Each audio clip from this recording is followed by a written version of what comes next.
Hi, friends. We're so glad you're joining us to read Ballerina Swan, written by Allegra Kent, illustrated by Emily Arnold McCulley, and read by Adora's daddy. Enjoy!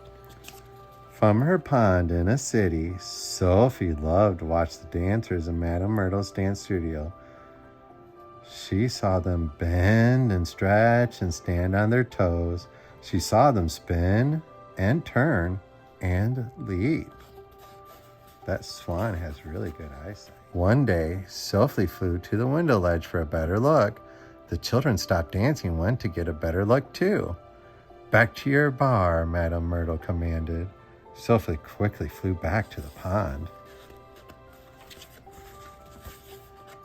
The next time Sophie went to look, she hid in the corner.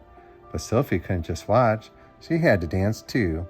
One day, she gathered her courage and entered the building. Beautiful music drifted through the door. Hoping not to be noticed, she crept inside and joined the dancers in their exercises. A series of plies. But she was indeed noticed. Madame Myrtle shouted, "Shoo!" in the most frightening way. Sophie, her lovely neck bowed in shame, withdrew from the room. But the humiliating episode couldn't quell Sophie's love of dance. One day, Madame Myrtle didn't appear for her class. In her place was a young woman who looked very much like Madame Myrtle, but was younger and way jollier. The dancers all looked jollier too, and they danced lighter and lighter than ever before. The music and dancing were irresistible.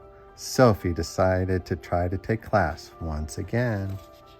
When the new teacher discovered the swan in her studio, Sophie braced herself for what she thought would be coming. But it's going to happen, Adora. But the unexpected happened. The teacher, whose name was Miss Willow, ignored that Sophie was feathered, webbed, and winged, and treated Sophie like all her other students.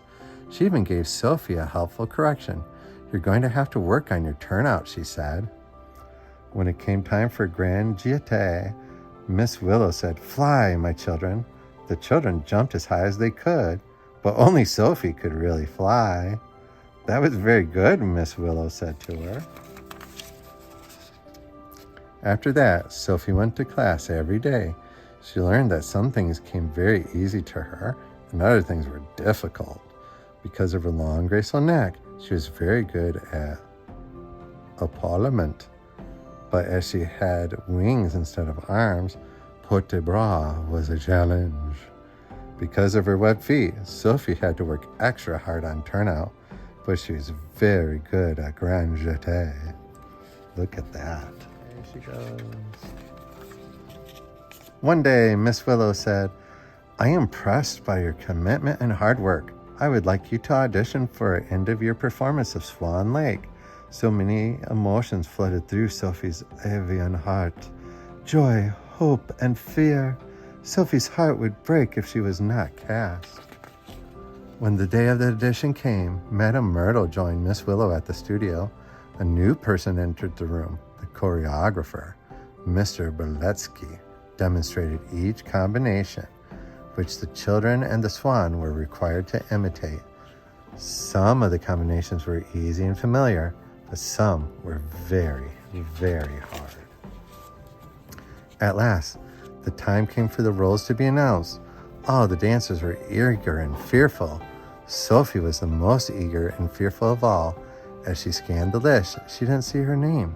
She read the list more carefully. Still, she didn't see her name.